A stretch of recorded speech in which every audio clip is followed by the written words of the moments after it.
Howdy, folks, and welcome to the Daily Coin. My name is Rory, and I have on the line one of my favorite people to speak with, and that is Miss Daisy Luther, the organic prepper. And she is, not only does she run and operate this magnificent website, she is an author of the just published The Organic Canner, and this summer she's going to be releasing the second edition of the Pantry Primer. How you doing, Daisy? I'm doing great. How are you? I'm doing all right. Well, we've got a lot to cover, and so let's just jump right in. What do you say? Sounds good. All right. Miss Daisy is, and I've been thinking a lot about our interview. And with most people in the U.S., they're either in or near an urban setting, and this is really where I want to focus. I know that we have in the past also primarily focused on this very large group of people, but I really want to pinpoint a couple of things. I don't think it's going to turn out to be a very good year. No, neither do I. And a lot of people seem to agree with that, or seem to have that same feeling. Yeah, there's really, I'm sure you've seen it. Like everybody's talking about it. Yes. Well, I started discussing it with people back in October, November, about how this year was looking. And now that we are full blown into it, today's February the 3rd, the news just keeps getting to be darker and darker. And it's like, okay, what are these guys setting up? You know? It's like, and what can we do? More importantly, what can we do? What can Daisy and Rory do in order to better protect ourselves and better protect our families? Try to get out of the way. And, and if we can't get out of the way, what can we do to improve our situation? Right. And one of the things that I really wanted to ask you about is barter. Okay. And how do I go about bartering? Who do I do it with? And where would be a good place to conduct business in a less than ideal, not today, but with a lot of trauma, either natural or man-made trauma in our communities? What would be your recommendation? As far as barter is concerned, in a situation where, let's say, the grid is down or there's a lot of civil unrest, obviously it's something you've got to be very careful with. You don't want to barter things that could be used against you, like ammo or weapons. You also don't want to let people know that you have enough extra stuff that you can barter it. So, that puts a lot of limitations on your bartering. A few ways to do it. Hopefully there's going to be like some trading posts and some things like that pop up. And if those are trustworthy, you can do business through there. Other than that, I would suggest strongly that you try to stick with people you know.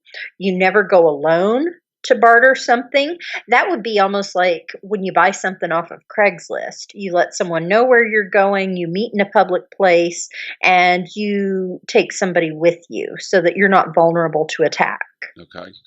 I mean, what about food or medical supplies, or, more what I would consider closer to gold, because food is going to be, it's going to be a high priority. Medical supplies, high priority. Well, I belong to a local group where I live, and it's all people that are interested in barter and homesteading and stuff like that. And already we get together and we swap things. We post, we have our own little group, and we post, hey, I've got some walnut trees that are growing in my yard. I'll trade those for, a few jars of jam or a basket of fruit or something like that.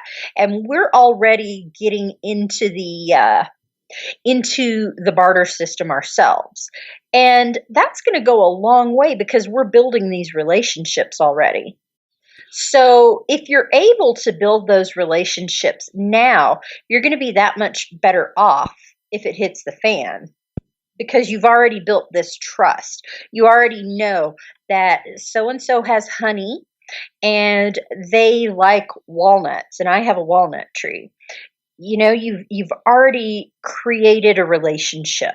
But once again, I mean, most of the people that are going to be hearing this are going to be in a more of an urban setting.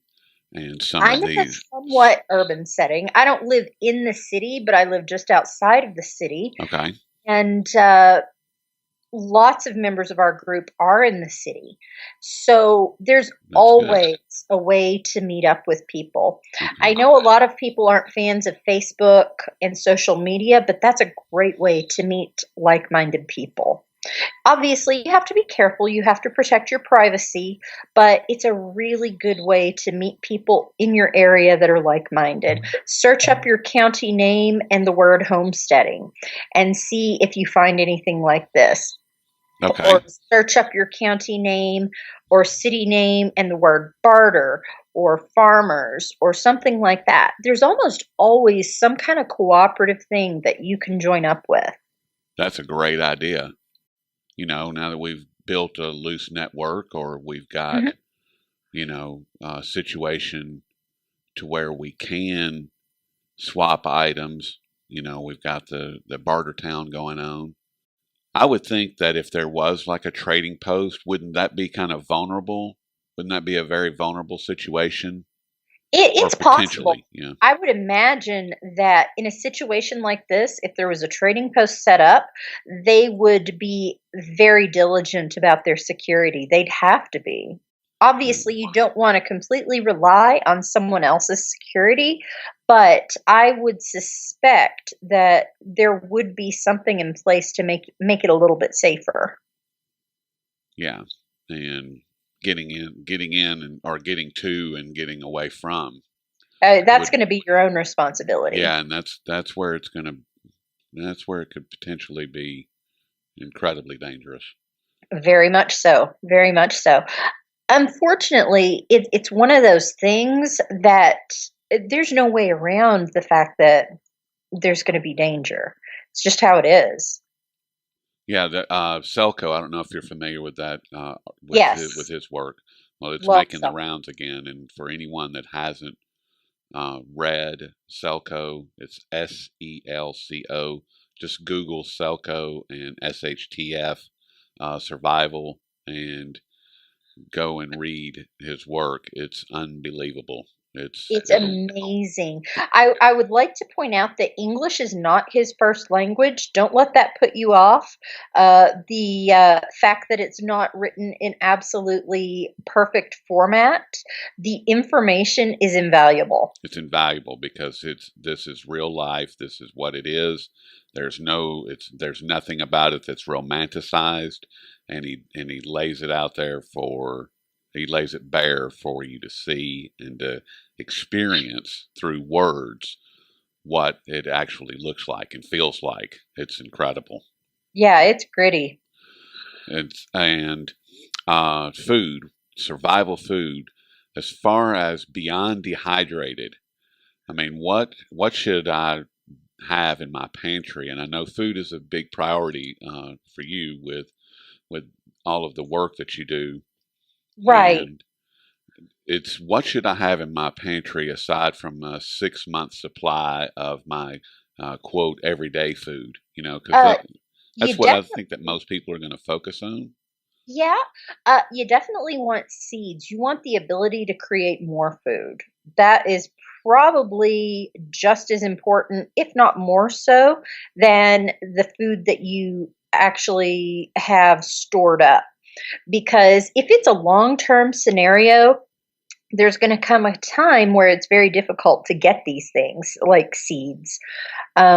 And then you also want to learn how to propagate from the plants that you already have. You want to learn to save your seeds for the following year. Because, if we're assuming that this is going to be a very long term thing, the less money you have to spend and the less trading you have to do, the better off you're going to be. Yeah. Um, Aside from that, there are some things that you can store for like 10 years or more. So like grains and that type of thing, they're pretty important to have a lengthy supply of, because you want something to get you through the rough spots. Like, we've had an ongoing drought here in California where I live. So what happens if one summer my garden just doesn't flourish because of the drought? um, I want to have something that'll at least see us through. It may not be the tastiest and the absolute, uh, it won't be a lot of variety, but we'll still have some grains and some things that we can sprout in our windowsill and that type of thing. Okay. And you just recently released the organic canner. And Yes. I haven't read that, unfortunately. And do you go into detail within that, or in that? That book is written more for a general audience because not everyone's into prepping, but this is almost like kind of a subtle way to get them into it. So I didn't go into great detail about the prepping aspect of canning, just more about the basics. However, being able to can your food is such a boon to your stockpile because you can preserve what's in your garden.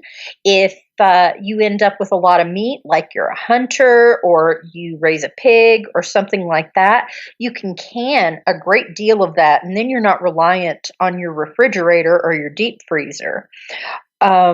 So canning can greatly extend your food supply. It's very healthy. You know exactly what's in it because you're the one that put the jar together. So it's really a great way to go. And do you get into that in the pantry primer? A little bit, A yes, little bit, yes, okay. definitely. And that book is actually, I'm going to have a second edition soon because people are asking for a lot more detail than I put in. That was just really written to be a general guideline, Okay. but people are asking for more specifics, for lists and things like that. So there will Okay. be a second edition by summer. Oh, cool. Well, that sounds great. And the last thing that I want to get into with you, Daisy, and this should take just a minute, and that is cooking. Okay, we're off grid. Something's happened.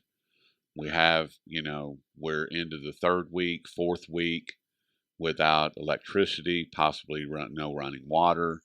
No, I'm not talking about dire straits. I'm talking about one of my favorite incidences to use is the swarm of tornadoes that blew through Alabama and completely decimated Tuscaloosa, Right, where you got a situation where there is nothing, and most of the people survived. I think there was just a handful of people that actually perished or that lost their life in that situation.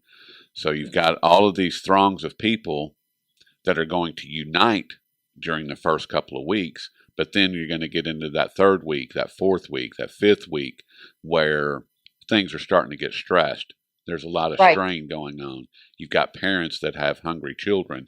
You have, limited supplies, and you have limited or no communications with the outside world. right. And how am I going to cook the items that I've got stored without attracting any attention? I mean, I don't want, that's going to be, Well, that's you want to keep the smells down as right. much as possible. So, sadly, that means it might be a little bit bland because you're going to be having food that is maybe not highly spiced. You can't put a ton of garlic and onion in something and expect people not to notice it. So, if you cook beans, just, a pot of beans with just some salt in it, that's really less likely to attract attention than if you're roasting meat on a spit with an onion and a head of garlic stuffed into it, because that is so aromatic that it's going to draw a crowd. So that's one thing that you can do. Another thing that you can do, if you've thought ahead and you've got all of these nice canned meals that you've made, you can eat them right out of the jar. They won't be hot, but they'll be safe, and it's going to be at least a little bit of flavor. Um, I know I have opened up just like store bought cans of baked beans and eaten them right out of the can before too, and it, may not be the tastiest thing in the world, but it'll keep you going. Yes. Okay, so I can't imagine me going outside and Uh, turning on a grill. no, no, you've got to have some kind of method. If you've got, I'm sorry. You've got to have some kind of method to cook that. So if you've got, for example, if you've got a wood stove in your house, you've got it made. As long as it's winter and you're able to run your wood stove. Yes. In that case, you can cook whatever you want on top of your wood stove. And I would strongly suggest that you practice that ahead of time because it's not as easy as you think. Is there any kind of steamer or something that's going to be low energy, or if I don't have a wood stove or that kind of, Um, I mean, well, what? are we saying there's no electricity? Yes. Well, you can get a rocket stove. Those are really good, but they need to be used outside. Okay. You can bring water to a boil almost immediately with a rocket stove, and you can use pretty much anything you find lying around for fuel. You can use twigs and leaves, for example. Okay. So I really recommend things like rocket stove, Kelly kettle, that type of thing, because it's just a really fast boil. Oh, okay. So cooking And something like rice or beans or something along those lines. I wouldn't even. I would definitely not suggest something like that. I would suggest Oh, that for because it'll take forever. Beans take hours to cook. So if you are planning on beans being your survival food, you better make sure that you've got a lot of fuel because they will go through your fuel like nobody's business. Another good thing that you can have is freeze dried food. It's not my favorite. I don't love it. However, in a survival situation, all you got to have is boiling water for freeze dried food. okay. See, and that's more along the lines of what I'm thinking, because once again, the scenario that I'm thinking of is more urban. You've got, our high population density, and you've got situation that is just about anything that you do is going to attract attention. That's one of the things that I want to avoid is that Definitely. I want to be in full camo. I don't want anything to stand out that I'm doing, that I'm saying, that I'm showing at all. I don't want any of that to be seen. And Well, I'll tell you, if I've got a rocket stove, then I've got to go outdoors to use that. right. There are also some grocery store foods that you can buy. Okay, they're not the absolute best things in the world, and it's a little pricey to buy it this way.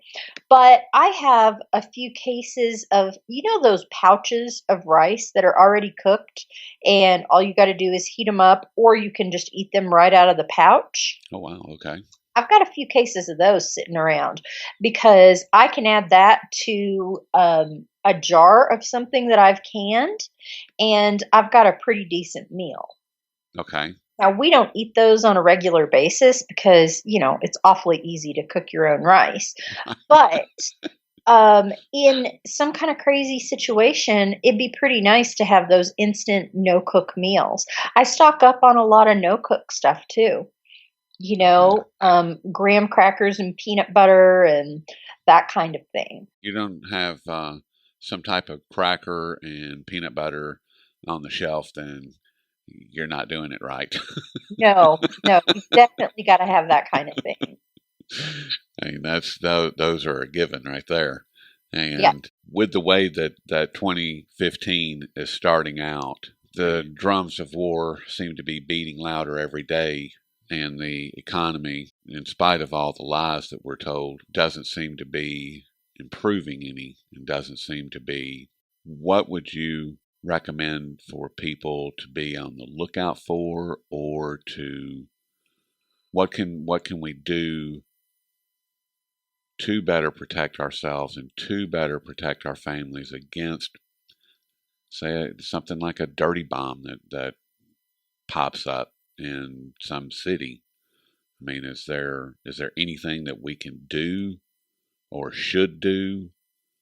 I don't think there's a whole lot you can do to protect yourself against things like that. You have to be very careful to be aware, to have that situational awareness and know what's going on around you. I mean, that's obviously vital. However, these things happen, and there's not a lot of predicting that you can do. I wish I had a better suggestion about that.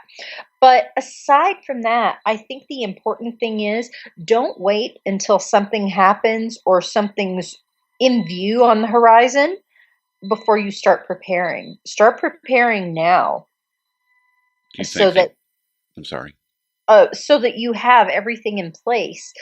We don't usually get warning before disaster strikes. It just strikes, and then you say, "Oh man, I knew I should have gone to the store." You, Exactly. you don't want to be that person.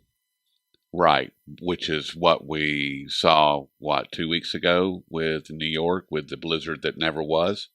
Yeah, exactly. And everybody was hysterical. And you would think that after Sandy, that they Hmm. would have been a little more on top of that. And they weren't. No, no, they forget pretty quickly. Yes. Yes, we do. Slow to learn and quick to forget. Yep, yep, that's not what we want. Well, and that's why I think that it's important that we discuss these things continuously as a reminder to people. I mean, and people that are already doing it, they're going to garner some good Right, news, or learn something from this, but really getting the people that are on the edge, that are asking the questions, that are not sure which way to turn or how to approach this. Those are the folks that really that I want to address, and I want to continue to address them, because I think I personally believe that there's more and more people coming that are awakening. I agree. I agree. And, that's really nice to see. I've been trying to write a lot of stuff geared towards beginners lately because, there are some sites that are really great. And then there are others that just aren't very hospitable to newcomers. And if you go to a site and you ask a question and you start getting grumpy people answering and saying, "Oh, if you're not already prepared, it's too late," just don't walk away from that site, run, because there are lots of other places that will welcome you and will answer your questions and will help you get going. It's not too late. Right, it's not too late, and the thing is that the most important person listening to this is the person that is standing there asking questions and not sure which way to turn. That's the Yes. most important person, period. And if somebody's got some kind of an attitude that this information isn't worthwhile, then I hope they turned it off a long time ago. And I mean that Yep. sincerely, Yep. because it's very valuable.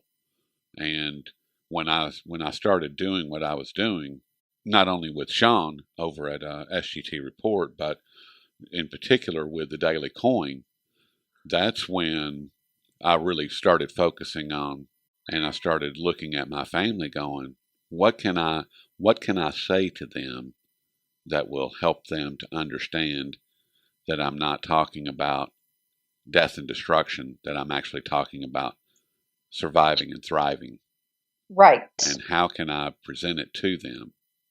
And that's what's led me down this whole path, and that's why, and it's actually working. Good, good. I know So lots of people, when I try to talk to loved ones, a lot of people kind of think I'm nuts, and that just is what it is. I can't change their mind. I can only provide them with information. and one of the things that I found is that as long as I give them very small pieces to chew on for a minute and then just leave them with it. Right. Highly, highly effective. Yep. Highly effective. Yeah, you can't inundate someone with an overwhelming amount of information. It not only does it not work, it upsets them. It does. It scares them. Yes, it scares them, and it used to scare my wife to death, and I didn't realize what I was doing, and it was like, wait a minute, you're just blasting her with all this information that, is destroying her current comfortable paradigm, and it's like, well, wait a minute, right? Let's not just rip it to shreds. Let's kind of ease into this. Exactly. So, I agree completely. Well, Daisy, I love talking to you. Thank you. It's really always nice talking with you. I really do. I just find it very comforting. You have a very comforting voice, and I just love it. And I know that my wife will be excited to hear this, because she loves listening to you as well. And you have actually helped her a lot. Oh, good. That is wonderful to hear. I really appreciate that. She will be very excited when I tell her that you've been on the line today. Awesome. Awesome. Well, we've been speaking with Miss Daisy Luther, the organic prepper and author of the recently published The Organic Canner, and she is also going to release a second edition of the Pantry Primer. And you've got some other books out there also, Daisy? Well, I've got the first edition of the Pantry Primer, and I have a water book coming out with Ulysses Press this summer. So be on the lookout for that one, The Prepper's Water Survival Guide. Nice. Catch all of Daisy's latest and greatest work at theorganicprepper.ca. You can catch a lot of her work over at thedailycoin.org as well, as I repost a lot of her work. Not all of it, but I do repost a lot of it. So, and is there anything that you would like to leave the audience with this afternoon, Miss Daisy? Just basically pay attention to what's going on around you. And even if you only have $5 a week to spend on extra food, don't go to Starbucks with that $5. Go and start buying things for your stockpile. Well, I certainly appreciate all of your time today, and I will speak with you soon. Okay, thanks a lot. Thank you. Bye-bye.